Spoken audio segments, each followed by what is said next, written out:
Magandang araw sa inyong lahat mga ka-90s natin dyan at mga katropang MU. This is Nathan Gaming at sa video na to ay tuturuan ko kayo ng mga basic mechanics here in Nerd MU. At dito sa video na to ay magpo-focus lamang tayo sa logo na to na makikita nyo sa top right corner of your screen, which is tatlong guhit siya. You can access this logo just to click this logo when you using a PC and laptop, and meron din palang shortcut dito sa logo na to para ma-access nyo, which is just click the skip button of your laptop, right? uh right, this one, like this one, diba? Kahit di ko na siya kinlik,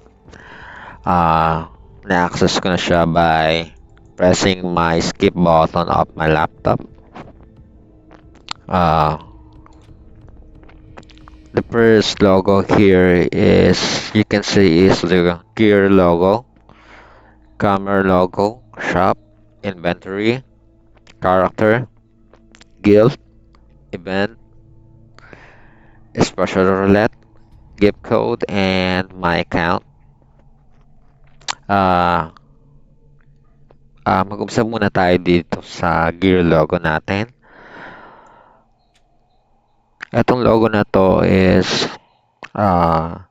usually naman yung gear logo is the logo for settings, and this one makita nyo yung game settings, the audio settings, interface, and the graphics settings. Yan, papakita ko sa inyo ito yung mga pwede nating may set dito sa game settings. Yan, yung auto attack. Ito, ewan ko to kung ano to, bla bla bla. Kasi kaya ganito yung language dito is kasi yung owner and creator of this game po is Brazilian. Kaya ganito.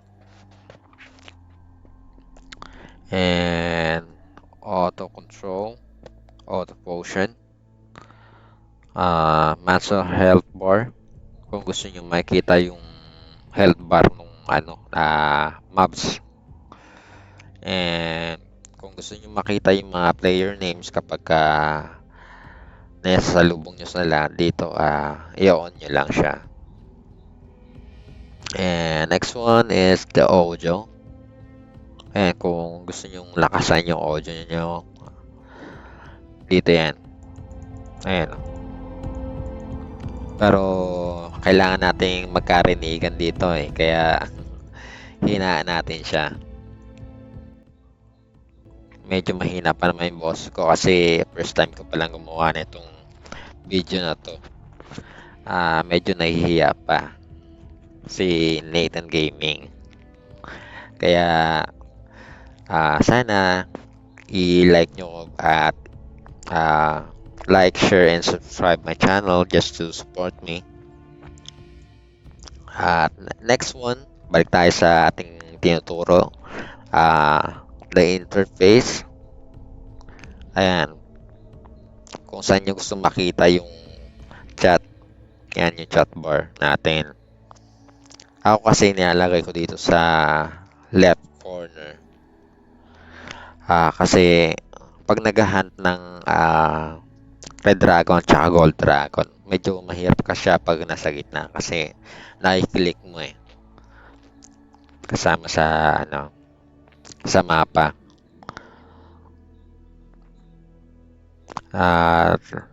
This one is the graphics and the screen.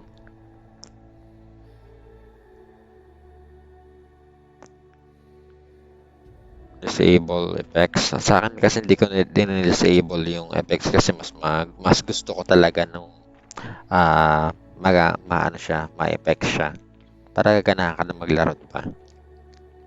Ito, disable wing, naka-off. Yan, di ba? Sino ba naman yung gusto na hindi makita yung win natin, di ba? Kaya ito ngayon nilalaro natin sa mga MU natin na mahilig tayo sa mga may wing na character. Alam ko kasi dito sa MU na laro, first yung MU na sa mga sa may wing system. Kaya talagang kilala talaga yung MU sa mga wing system natin. And next one is the camera logo. You can zoom out this screen, zoom in, and you can see you can rotate also the left from the left side and right side as well. And kung gusto nyong ibalik sa dati is you just need to click the restore. Yan. Ganyan siya kapag yung original niya. Diba ang angas? Pero mas gusto ko yung medyo naka-zoom out para nakikita natin yung buong mapa. Kasi ito ginagamit to pagka nag-boss hunt ka.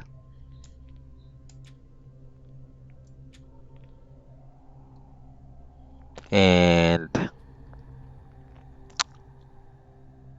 the next one is this shop. Dito sa shop,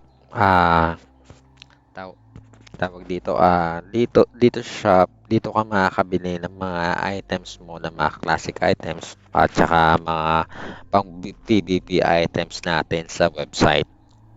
And para mabili mo yung mga items na yun, you need to buy Endcoin. Ayan. Pero may re-recommend ko sa inyo pag newbie kayo or medyo nakakaluwag-luwag naman, bumili kayo na itong VIP which is good for 30 days. That 30 Endcoin is around 380 something, I think. Good for 30 days na siya. Kagandahan nga pala dun sa VIP, kung VIP ka, may access mo yung server na VIP which is kakonti lang yung player. Kaya, at saka mas maganda yung drop rate niya, mas malaki yung drop rate niya. Kaya pag magbo-boss hunt ka or Dragon and Red Dragon, Gold Dragon event, uunti lang yung kaagaw mo. Next one, ito yung mga items na classic items na binebenta ng system or ng website. Yan, 20 Endcoins, Flaming Phoenix Helm. Sana yung Dragon? Hanapin natin yung Dragon natin. Dragon Helm is 14 Endcoin. Yan yung mga basic na classic items na binebenta ng system.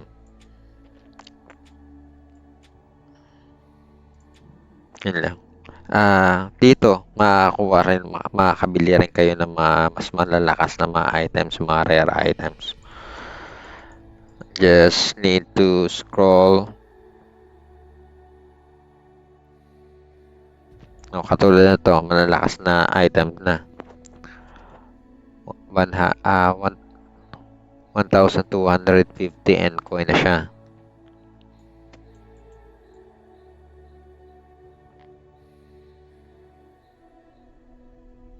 Ayan, mas mahal to.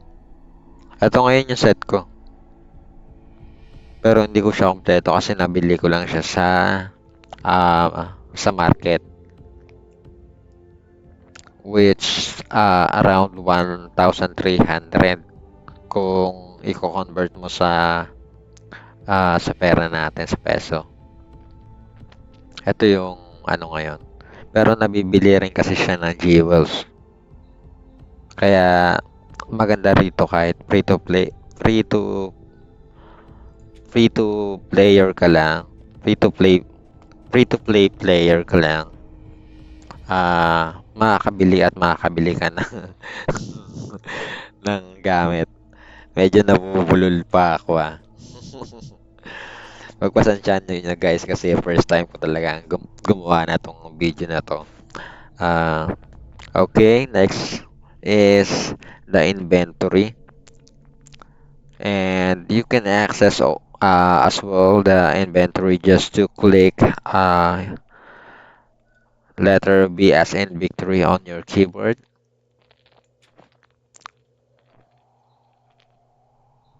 Ito, makikita nyo yung inventory nyo kung ilan yun na napulot nyo ng item, na-loot nyo ng item. Next one is the character. At makikita nyo yung level nyo at saka stats nyo dito sa character. Ayan. Ang sagad nga palang level dito is max level is 1,000. At sa mga stats naman is 32767. You can also access this character or your stats by pressing the letter C button of your keyboard. And next one is the guild. Yan, makita nyo yung guild. Guild master kasi ako dito.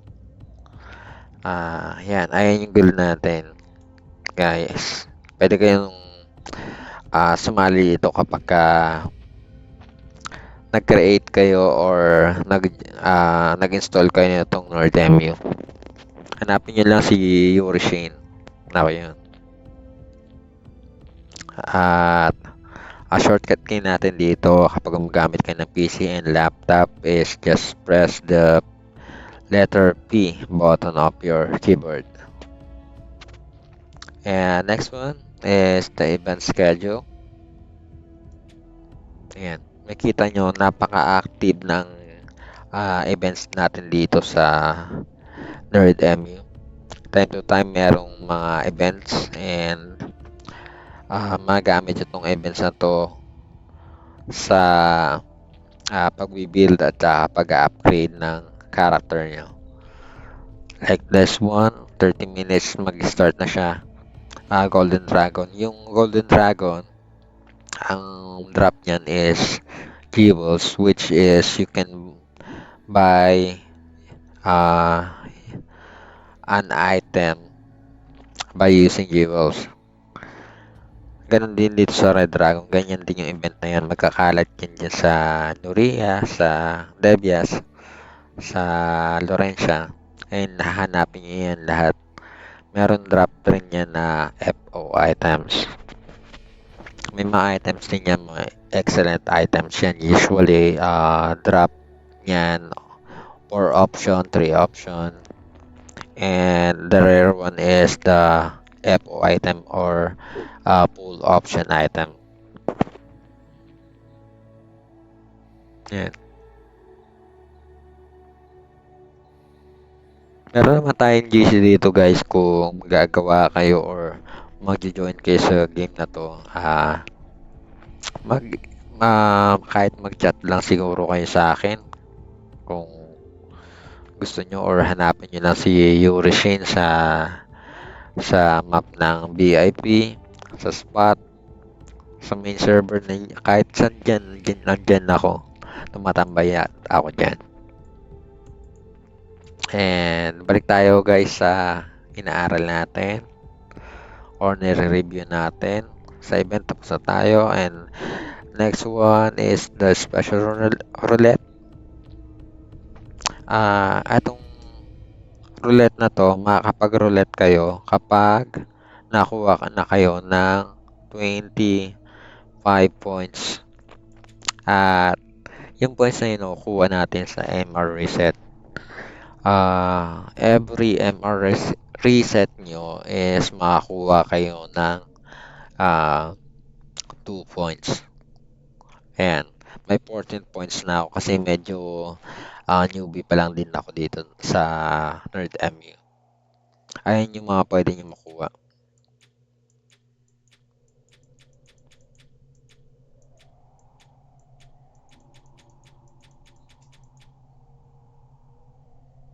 Grabe. May BI pa rin pala dito, guys.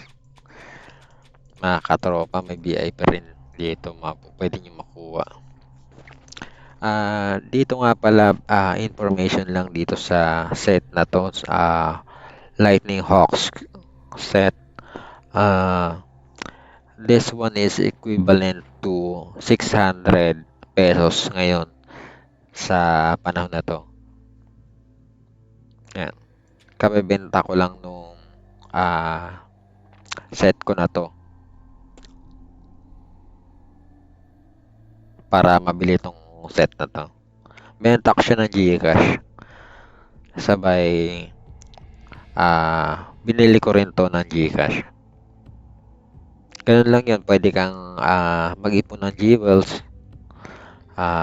Tapos benta mo ng GCash. Ngayon kapag nakaipon ka na, pwede ka rin bumili ng item sa mga tao rin. May GC naman tayo dito sa Nerd MU. Magandang takbo ng ano natin dito, MRT natin dito. At balik tayo sa sa mga logos natin dito or natin access natin sa game na to. This one is the gift code. Nagbibigay sila ng gift code sa Facebook page, sa Discord natin. Pag sumali kayo at pagkasalihan kayo sa sa GC natin dito. Meron tayong GC dito which is ano bang name nun? Nerd Community. Nerd MU Community yata. Yan. Minsan doon nagbibigay din sila ng mga gift codes doon. Meron ako dito na-redeem ko siya sa gift code. Ito, nakikita nyo. Itong set na to, rabbit set. Ayan. Na-redeem ko siya sa gift code, pati yung wing na to. Kaya maganda tong game na to. Hindi madamot yung natin. Gumawa ng game na to. And the last one is my account. Ayan. Dito, makikita nyo kung ilang jewels na yung na-loot nyo or naipon nyo.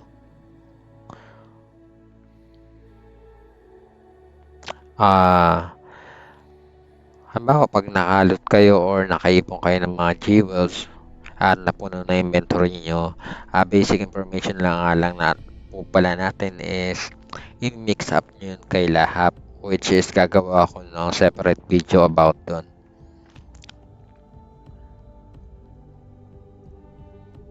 Sa may account na nga rin po pala ay may kita nyo kung VIP kayo at kung ilang days na lang yung remaining nyo. Ito, 22 days na lang ang remaining ko bilang VIP. Excuse me. Ito, your character. Pagka pipili kayo ng mga character nyo, kung meron pa kayong ibang characters, kung lilipat kayo ng server at mag-exit kayo. Yun lamang po at maraming salamat sa panonood mga katropang MU. At encourage ko kayo na i-like, subscribe my channel, and share these videos I created para ganahan tayong gumawa ng mga videos pa next time.